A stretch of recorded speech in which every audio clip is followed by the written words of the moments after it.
Welcome to the Awakened Parent Project, conscious conversations, empowered parenting with me, Susan Dolci.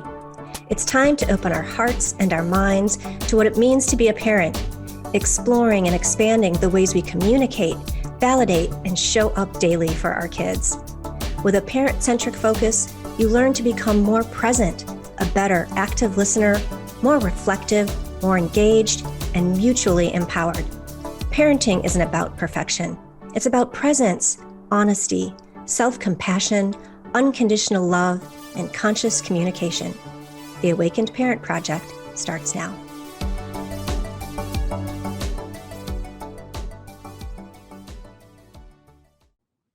Hey everybody, welcome to the Awakened Parent Project. I'm your host, I'm Susan Dolci. I'm a life coach and I'm a student with the Jai Institute for Parenting. And it's my hope that you will find this a safe space to journey on a path of both practical and spiritual self-exploration. From the time my first daughter was born in 1994, I've been driven by a vision where children are nurtured both physically and spiritually by adults who are present, grounded, and empowered. I believe that conscious communication, self-exploration, and self-forgiveness are the tools that enable parents to foster deep, lasting connections with their children. Parenting isn't about perfection, said that in the intro, but it's about presence, honesty, self-compassion, unconditional love, and conscious communication. So I'm super excited about today's guest. She's my friend and colleague, and to be honest, she's one of the most authentic people that I know. And she has such an inspirational story about how she went from being a frazzled mom of two little boys to find more peace and joy in her role as mom. Today, we're talking about self-care. We're going to get in all things self-care for moms. Whether you're a stay-at-home mom or a working mom, we're going to get deep into it. Harli Salazar has a BA in psychology and is a licensed massage therapist specializing in prenatal massage. Wish I had known a prenatal masseuse, when I was pregnant. She's a certified Diamond Process transformational life coach whose work focuses on helping stay-at-home moms find healing, acceptance, inspiration, and empowerment. Welcome, Harli, to the show. I'm so excited to have you here today. Oh, Susan, it's my honor. Thank you so much for having me. So as I mentioned, today we're talking about the importance of self-care, especially for moms, dads. We're not leaving you out. Absolutely. I think dads get overlooked a lot in the whole self-care realm, and we don't talk about it enough. I don't know. I think it's completely overlooked topic, but that's just me. So I know your story. I know what led you to want to do this work with moms, but I'm imagining that our listeners don't know your story. So can you just give us a little background on what brought you to this work and why you're so passionate about it? Yeah. Well, I think that self-care is like a core value that needs to be taught. And I think in my generation of women, I'm 45, that was not taught to me. Taking care and nurturing the self as being one of the most important things in your life to do. That was never taught to me as a child, or an adolescent or a young adult. So I went into motherhood not having that core value of really taking care of the self and understanding how important that was in order to be able to give as much as you do as a mother. So when I became a mother, whether it was messages from the culture or from my own upbringing, it was like, once I have babies, that's it. My whole self, everything I've got. And I looked forward to that. I relished in it. I couldn't wait to be a mother. And I was like, I'm all in. I'm all in. I will do whatever it takes to make this baby happy, and I did. But myself took a backseat. I didn't even know that I had a self, to be honest. And I think in the beginning, when children are infants, you have to be like that on some level, when they're so dependent on your body for nourishment and nurturing. But, around, I don't know, age 2 or 3, there's a moment that I really love to help usher women through, where you get to remember that you have a self and it is your right to serve it, to serve it and take some of that light back that you've been giving to that beautiful baby and put it inside of yourself. And so I learned how to do that because I was, giving and giving and giving for 6 or 7 years like that. And the way I coped was I drank wine at night, which I think is so common. There's a whole mommy wine culture out there of women who are doing this. And I was one of those women. And I think women do it in lots of ways, shopping or, eating. But for me, it was wine. And eventually that became an unhealthy coping mechanism for me. And I decided to make some different decisions in my life to stop that. And when I took that crutch away, when I could no longer have that glass of wine at the end of the night, all of these emotions started coming up and all of this stuff that I've been holding in and repressing for 6 years of motherhood, all of the needs came up. And I was like, whoa, what do I do? And so I began this beautiful healing journey that started with meditation. Meditation was really big in the beginning.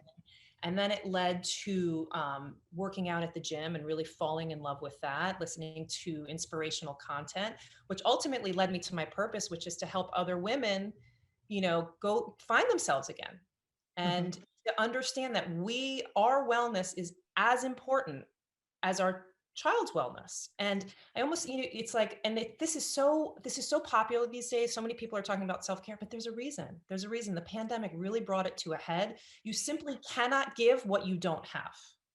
And that's what burnout is. Burnout is when we are giving more energy than we have. So self-care is about making sure that you fill that tank so that you have enough to give without becoming resentful of your family, resentful of your partner, resentful of your kids. And if you don't go into self-care, you're really putting your relationships at risk. It's not selfish, right? Absolutely. I can attest to that because when hopefully we'll get to that story somewhere in today's show. But one of the things you mentioned, pardon me, that I think is so critical in this whole self-care discussion is you said you weren't taught self-care. No. It wasn't modeled for you. No. And if we think about the like our parents' generations, the martyr mom was the mom, right? And I mean, if you could talk a little bit about that, like, what was modeled for you? I mean, were you mimicking what you saw and you thought good mommy looked like? 100%. I had an incredible mother and it suited her. The way that she mothered suited her. She was all in and she did give, give, give, give, give. But her passion, she was also she's incredibly organized. And so she was fulfilled by homemaking in a way that I could never be because I don't have those talents. And so she was fulfilled in that role and she was happy. So I don't want to bash her mothering because everyone's different. Everyone's different. And I don't think that my mother regrets the way that she mothered. However, that's what was modeled for me, which is that you just give to everyone else and that you are last. You are last, your needs are last, and taking care of the kids and the partner is what's important. And so that was modeled for me. And I had such respect and adoration for her that I couldn't wait to be like her. And then, but we're different people. We're different people. So when I tried to be like her and I couldn't because I'm not as organized and I'm not as on top of things, and who can be when your child is 2 months old or 3 weeks old, I started shaming myself that I wasn't living up to this expectation, right? And then I think that shame even feeds into, I don't deserve to take care of myself. I'm not even doing a good job keeping this house together. What do you mean take care of myself? I've got to, any moment I have, I've got to fold laundry. I've got to keep it together. This place is falling apart. So I think there's a causal connection there also with some shame in if you're not when you're not able to fulfill this unattainable goal of being this martyr mom. I had this really unique mom that was able to attain it somehow. Yeah. Mom, if you're listening. And so I think that shame feeds into the guilt of putting yourself first, because you don't feel like you're cutting it to begin with. And let's be real too. Like you were saying in the beginning, when you've got an infant, that baby is completely dependent on you, let's be real. I mean, in those early months, or even let's just say the first year, Yeah. you're kind of in survival mode, because Totally. we're not sleeping, like we were talking earlier today in my GI class that we called it mommy fog or mommy brain, but then one of the coaches referred to it as milk brain. Oh yeah. And because when you are nursing and you're not sleeping and you're not just being mentally depleted, you're being physically depleted. 100%. Yeah. And Yeah. it's survival. That's why when I speak about this, I really like to say when your youngest child is about 3 years old is when you can really begin. I mean, you can do it earlier, and there are women that do it earlier, women that go into motherhood having this core value. And I'm so excited about the generations coming up, because I think that now that it's in self-care is so in mainstream media, I'm really praying that women of the future go into motherhood already having that core value of self-care so they can bring it with them. I think that, what we're talking about now and making it so available, this conversation, I'm hoping that's what it does, is that it changes the generation of women that come after us to know beforehand, you need this is what you need to survive, but like you said, Absolutely. that first year, you can't. You've got to take deep breaths when you can. If you're lucky to get coverage from family whenever you can, to take a shower or go for a walk. But as far as really going into a healing journey and really doting on the self, that's impossible in that time frame, for sure. Absolutely. We're coming up on a break. When we come back, I want to talk about, because you mentioned a little bit, you mentioned resentment, and how when we do, let's just use, because our favorite phrase is give from the overflow, not from the undertow. When you are giving from the undertow, how that really, like you said, just doesn't affect relationships, but it affects how you parent. 100%. Yeah. So I want to talk about more about that when we come back. You're listening to the Awakened Parent Project, and we'll be right back.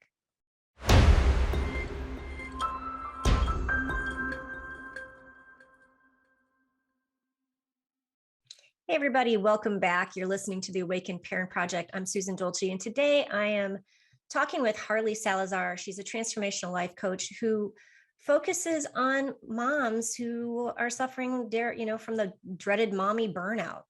That not taking time for self-care, not taking time to replenish.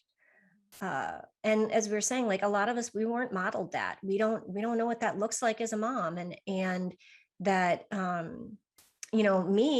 my mom definitely was the martyr mom, always putting herself last. And I did that. I'm absolutely, am guilty of the giving, and then getting resentful. Giving and then resenting. Right. And why do my needs not matter when I was never even voicing what my needs were? Like everybody's supposed to read my mind and know that like I am in overdrive and I need help, and nobody's seeing it. Well, because I wasn't saying anything.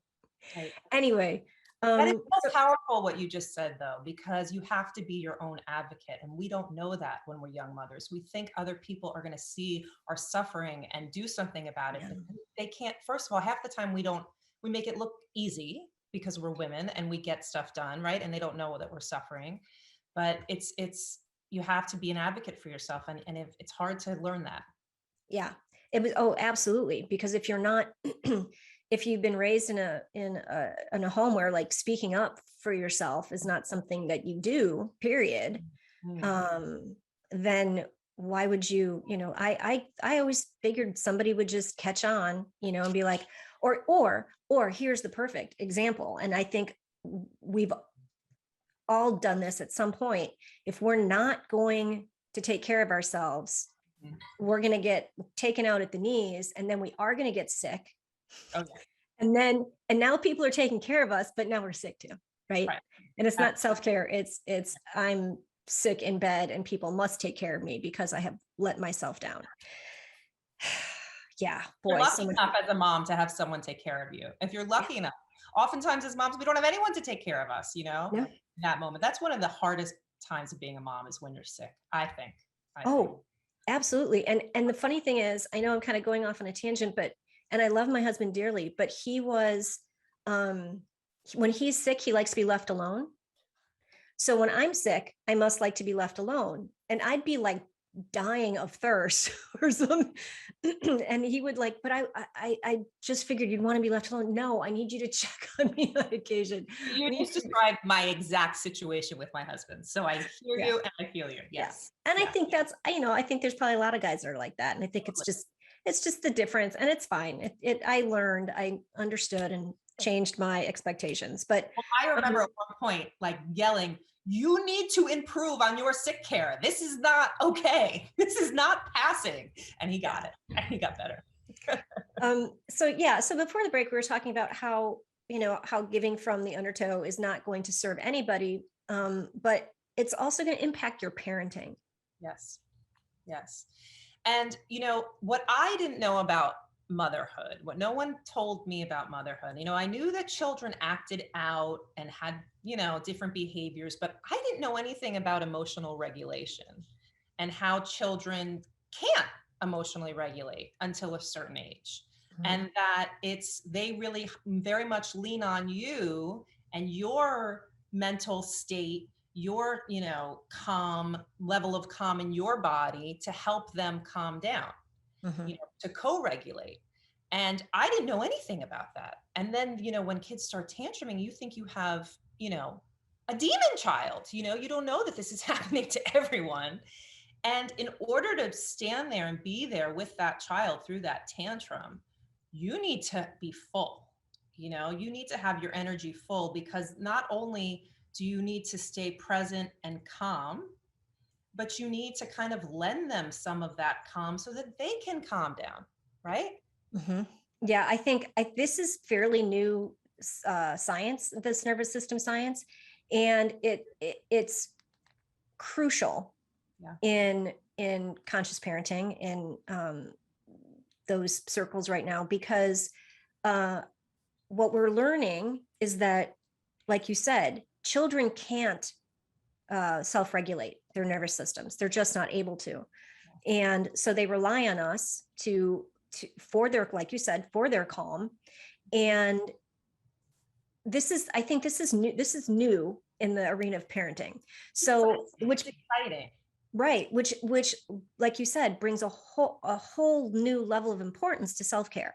Because I mean, if your child's melting down and Yeah. you are also at your last straw, you're going to melt down too.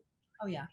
And now it's just this big conflagration of, like, everybody's melting down and I tell this nobody's. story all the time. I remember my then 3-year-old was having a tantrum, would not go to preschool, and we live in the city.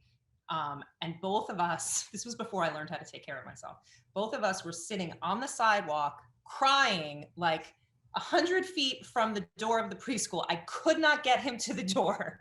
And I just sat down and I just started crying. And parents we knew were walking by us. And the two of us were a puddle. And it's just, but now with my second one, I've learned that the fuller I am, the more patience I have, the more capable I am of being empowered and knowing I can get through those moments. Right. Yeah. And that's really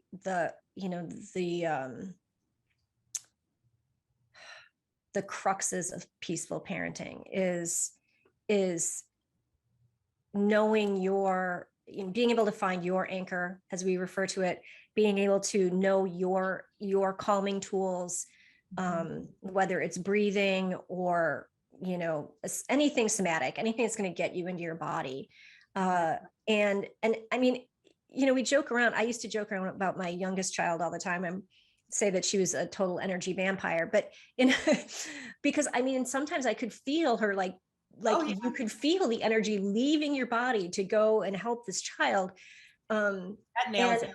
Energy vampire. That's really but good. it's true, and it's not really a bad thing. Like they are reliant on us. It just is. It's neutral. It just is. It's not personal, right? We can't take it personally. And if we're burnt out, we're going to take it personally. And that's going to affect our relationship with our child. If we're full because we've been doing our self-care practices, we can remain neutral and see what's really happening, which is this is a child who does not have the skills that he or she needs to calm himself right now. That's all that's happening. It's not that you're a bad parent. It's not that they're a bad kid. It's just neutral. And you're able to have that perspective if you've taken the time to connect with yourself and fill up first, you know? Yeah. It's kind of like that Q-tip acronym. Q-tip, quit taking it personally. Right. Yeah. And the other, I'm sorry that there's such a learning curve with that though, because it's really hard when you're a young mom and you're giving everything you've got to this kid, you know, and then they start acting out. And it's when you're a first time mother, you don't know that this is normal. You really, you do take it personally in the beginning, and that can be a real time of suffering, you know? So I think that programs like the Jaya Institute are so wonderful to bring this awareness to parents, that to neutralize these scenarios, you know, that this is normal and we can bring an understanding and a compassion instead of a judgment, right? Absolutely. And you know, they're little kids are just like us too. Like, you know, usually before we have a meltdown, there's been a few things that have led us to the final, you know, I can't take this anymore, you know, rant. And they're the same way. You know, we just don't see the little infractions or disappointments or events that led them to have that tantrum. It's not like they're going to just tantrum out of just because. Right. They're not trying to manipulate you. Right. And so many times it's not even what it's about, right? It's not about the way the wrapper came off the lollipop, you know, it's not about, it's that it's been building up, it needs to come out, and you're their safe space, right? Yeah. So we're going to come up on a break here in a little bit, but I want to talk a little bit about what self-care looks like, because I think a lot of people, I look at the millennials, Yeah. that like self-care is like beauty care. and there's so much more to self-care than taking care of our bodies. That can be part of it, but there's so much more. But there's, yeah, and what self-care can look like that isn't necessarily body care, right? You know, because we're mind, body, and spirit. You know, what feeds our soul, what you know, lights up our passions, and yeah, like just stuff that isn't necessarily requiring physical care. I think there's so much more to it. Like, I'm going to tell a story when we get back, but how, like, for me, it was one of my hobbies that I loved a hobby, and that hobby was part of my self-care. And when that didn't align with the rest of my family, it didn't look so good. Anyway, yeah. I mean, you know, because I think physical self-care is really visible. It's visible in the media and everything, but there's so, you know, spiritual, emotional, mental self-care is so important. And we can talk about the practices. I'd love to talk about it, because a lot of women think that it's are overwhelmed and don't think they have enough time, but there's time. There's time. Exactly. That's, and yeah, I definitely want to talk about that, because that came up today about what am I supposed to do? Get up at 5 a.m., you know? So yeah, it is feasible. Absolutely. And Harli will help you. Yeah. You're listening to the Awakened Parent Project. We're going to take a quick break and we'll be right back.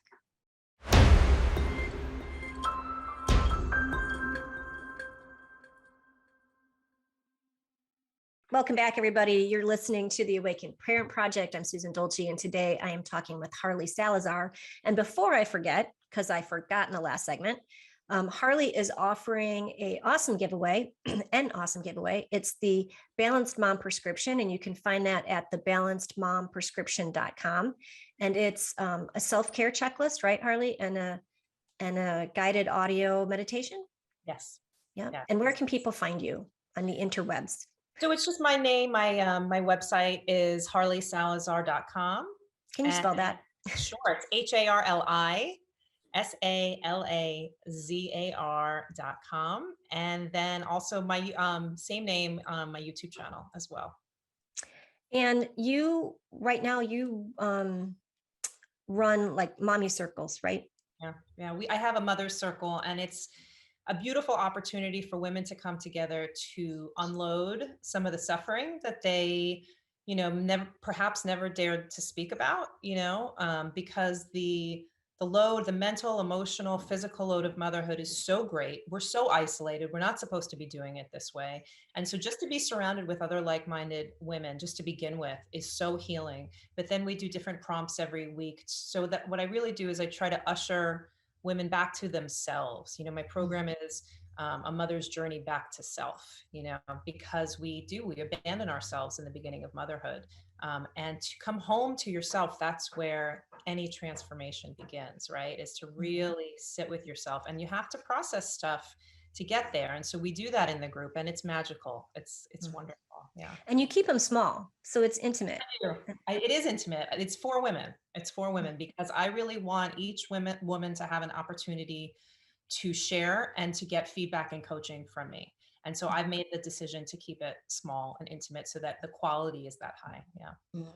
And I bet they go on to stay friends after that. Oh, after that, yeah. I mean, the relationships, the supports network that this has created, and they continue to come.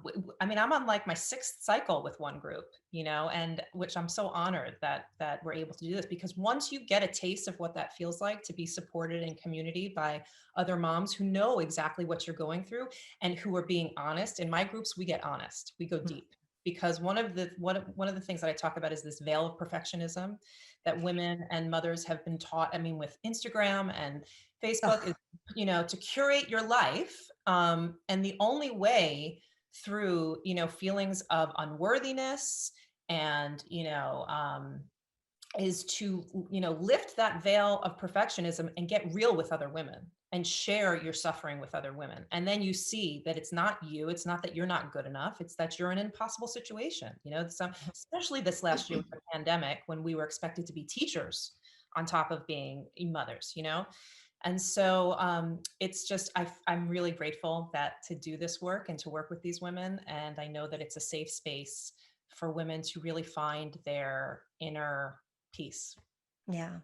Okay. I'm going a little off topic based on what I said before the break, but one of the things that you kind of hit on that I think is sort of a big deal, and that is when and this isn't, I was raising my children in the mommy wars, so I'm not going there. It's like everybody has to do what works for them, whether you want to work or whether you want to work part-time or you want to stay home full-time. It is entirely a very personal choice, and I support whatever choice women want to make that works for them and their families. But I think there's a lot of there's an identity crisis that comes with leaving a career to being a stay-at-home mom, and that your value and your worth and your identity is tied up in your title and your salary.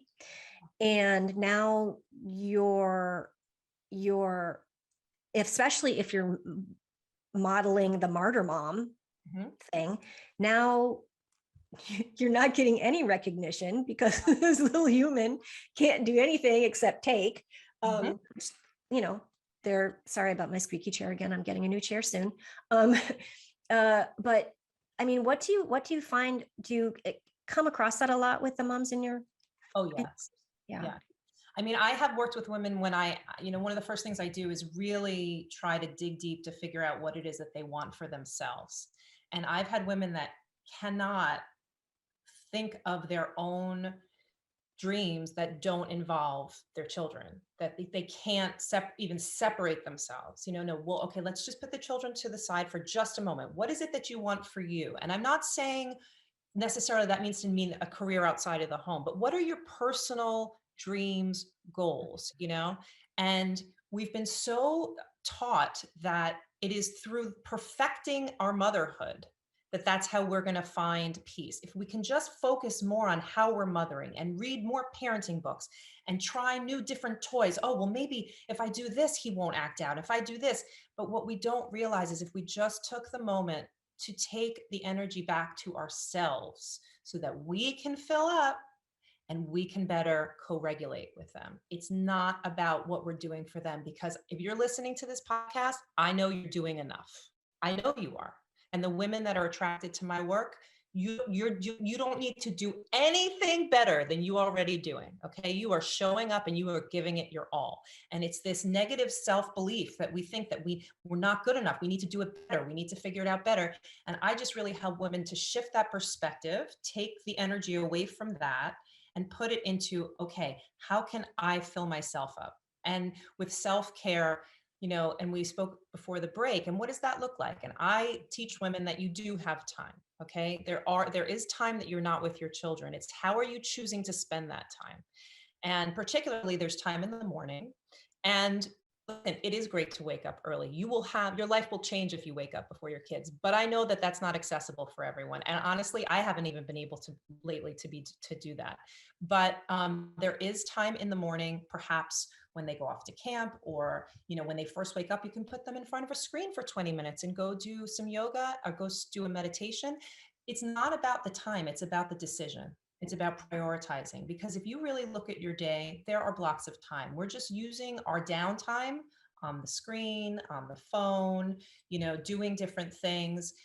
Also, right before bed, I call it bedtime bliss. When you get into bed, right, and your kids are down, that is your time to do something delicious for yourself. A guided meditation is my first recommendation for any mother who's feeling overwhelmed, because you get to lay back and it's almost like getting a spa treatment. You don't have to do anything. You can just listen to someone guide you through a beautiful meditation and let go of the stress. Let go of the stress and come into connection with your authentic self. And it may not happen the first time. A lot of women say, I have too many thoughts, I can't meditate. And it's like, welcome to the human condition. Everyone has too many thoughts. That's why it's a practice. But if you return again and you have an intention that I want to do this and I'm important enough to take this time for myself because I want a better quality of life. I want a better quality of relationship with my kids and my partners. And I know it starts with me. You come again over and over to that nightly meditation, you start to connect to the wonder, of something bigger than you. And you can use that to fuel yourself through the day when you're in those moments with your kids. Yeah. Well, and like, I know my biggest struggle was identifying what my needs were. Because there was the okay, I know I have, I don't know if it's a need. I think for me, I felt like it was an expectation to exercise. And it wasn't like, it was like, okay, I have to do this because it wasn't about health. Do you know what I mean? It was this expectation about, body image. And so that didn't feel like self-care. That felt like work.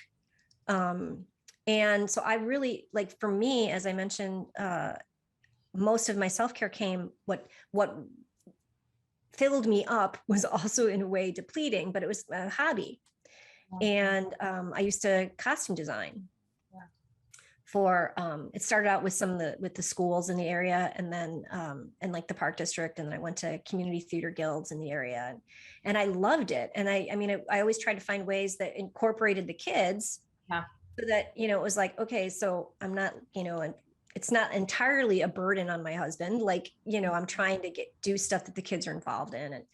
And but I remember we had a blow up fight one time because I was using the basement. It was messy, because it's like, there's a lot of moving parts when you're sewing costumes for, a 50-person chorus and stuff. And he, again, I didn't have any thought about what led him to get to the point to say to me, when are you going to clean that mess up? I don't know what, you know what I mean? But that was like, talk about triggers. And that's one of the things we're talking about, why healthcare is, why self-care is important, because if we are depleted, the minute we get something, a trigger like that, it's like, it's like, woo. And so anyway, long story short, I started to feel that the thing that lit me up, that that was replenishing me from it, I felt like I had an identity. I felt like I was getting some recognition. I felt like I was being seen and heard. I felt productive. It was a creative outlet. All of those things. It was like crash and burn. You know, what you said earlier about the physical self-care not feeling nourishing because it sounds like it came from like this patriarchal, lens. That makes me Mhm. so sad because there's so, fitness has such transformational potential, that, and I really, for myself, I entered fitness in a completely different way that I wanted to feel good energetically, and I really try to teach mom, and I know that so many women have experienced this on their own, but when you embrace just wanting to have better energy in your body, forget about what you look like, just feeling better in your body, it's incredibly life changing, Yeah. Yeah, and I can say that now. Like Right. I learned that in my late 40s and early 50s, but back when Right. my kids were little, Yeah. um, it was just like, "Ugh, really? That's more work, that I have to some Absolutely. expectation I have to live up to." Yeah. Especially But right you're after having the kids. Yeah. yeah, the the thing about the moms who say, um, "Ugh, I have to get up earlier, I'm already sleep deprived." Yep. Um, I think what you're saying is true, is that if you try it Mhm. and you give yourself some time to do something that you find really, really nourishing, Right. not with somebody else, it's not a one size fits all sort of thing, that you're going to crave those 5 or 5:30 morning rituals because you can light a candle and read or journal or whatever, whatever fills you up. Just be you without little hands pulling at you. I Mhm. mean, that plan really starts the night before. It starts the night before. You have to make a commitment. But I have a challenge. Any woman that doesn't think this could work, if you put yourself to bed early one night a week, go to bed a little bit earlier and get up just like an hour earlier. It doesn't need to be 5 a.m., but maybe just an hour earlier, and do something that nourishes you. Then you see how you feel the rest of the day. See how Mhm. your parenting goes the rest of the day. And then you'll understand why people are talking about this. But when you don't understand that that's the gift that it gives, it's hard. It's hard, and it feels like one more painful thing to have to do, to Mhm. get up earlier. And I understand that. I understand that. Oh, go ahead. We're gonna take our last break. We come back. We're still talking about self care. I'm talking with Harli Salazar today. You're listening to the Awakened Parent Project, and we'll be right back.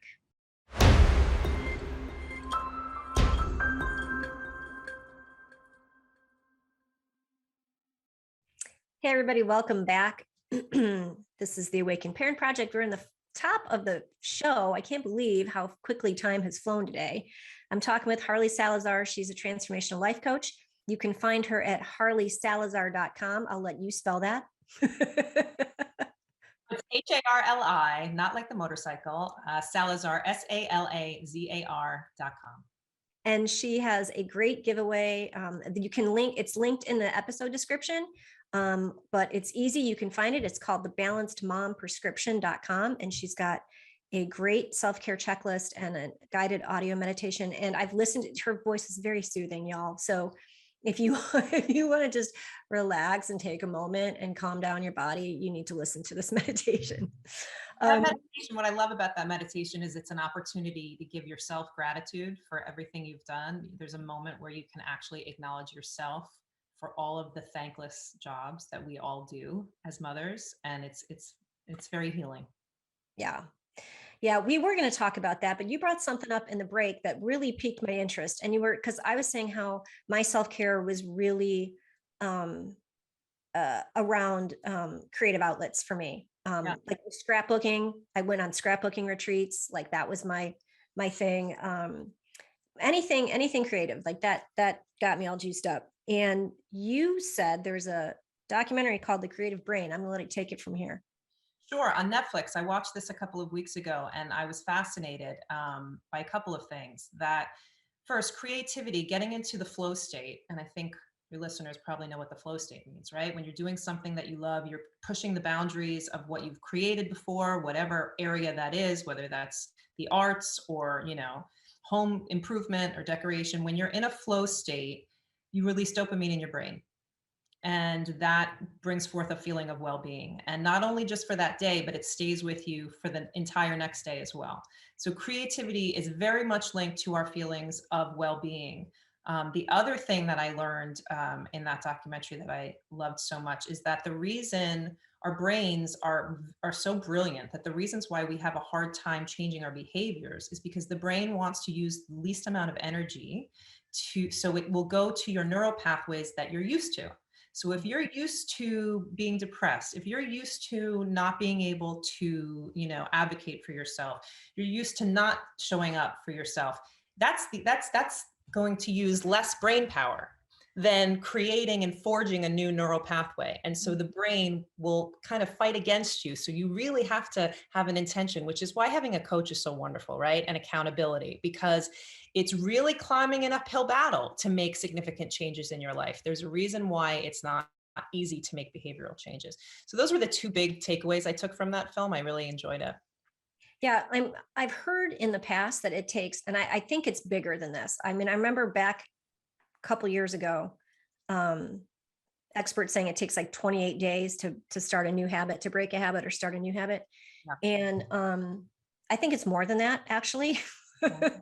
But it does. And that's where, like you said, having accountability. And I'm sure that's, in these small mommy groups, mom circles that you work with, not only having somebody that you can share, just being seen and heard is like the greatest gift a coach can give anybody, and just not just a coach, just as humans in this world. um and knowing that your accountability partner will be gentle with you when you make mistakes. One of my favorite things is when I have action steps for my moms, we will share pictures. We have a thread where we share pictures with each other of actually doing the action step. And we all cheer for each other. We cheer like cheerleaders, like you did it, you did it. And the women feel so proud. Like, look, I organized my corner, and it just makes you feel less alone. Yeah. Yeah. Yeah. But there was something you were saying earlier that I wanted to address about especially when you're a stay-at-home mom, your identity being completely absorbed into that of mom. And I think that there's such a link between that and then feelings of shame and unworthiness when your child begins to have dysregulation, which is normal, right? It's normal for your kid not to be able to regulate, although you don't know that because no one tells you that. But then when you've put everything you have into this identity, and then your child and your you know worldview is not behaving the way they should be, then what am I even doing? The shame that comes through. This is what I give my everything to, right? I give up my life for you. I birthed Exactly. you. I feed you. I clothe you. And you're Right, treating me like this. right. Why? And Yeah. you know what you said the other day, which I loved, is that kind of stuff, because it's so much physical energy, all of the meal preparing and the clothes and the washing of the clothes and the driving to place. That stuff doesn't even register on them. That is not what they're going to remember. I mean, maybe eventually when they have to do it themselves, they'll appreciate it, but it's your presence with them. It's, Mhm. are you there in the moment when they are struggling? Are you a safe harbor for them? That is what they will remember. And in order to be that safe harbor for them, you have to be a safe harbor for yourself. And in order to do that, you have to clear your mind through meditation. You have to nourish your body with healthy foods. And so the list, I love the self-care checklist that I give because it's little things. You just choose one thing every night. And it could be take a hot bath. In the morning, it could be make yourself a green juice. But it's having an intention that my body, my mind, my body, my spirit is the most important thing in my life. And when I attend to it first, then everything flows outward to my family. Right. Amen, sister.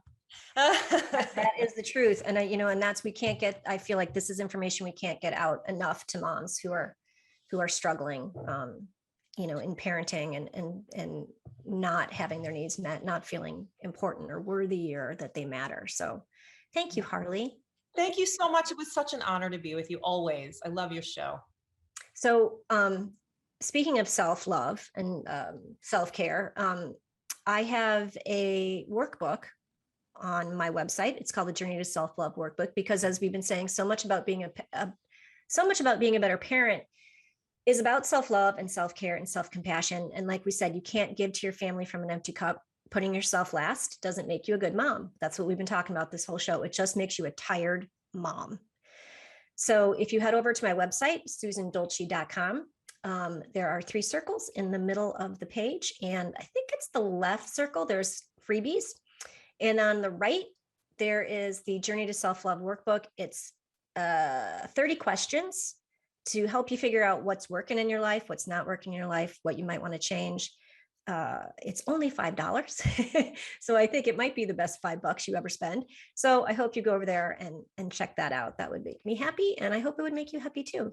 So thanks again, Harli. I want everyone to remember, as we've been talking through this whole show, that parenting isn't about perfection. No. You're human. That's just not going to happen. That's impossible. Conscious parenting is about allowing your children to be your awakening. Yeah. Thanks for listening, everyone. And we'll see you next time. Bye-bye.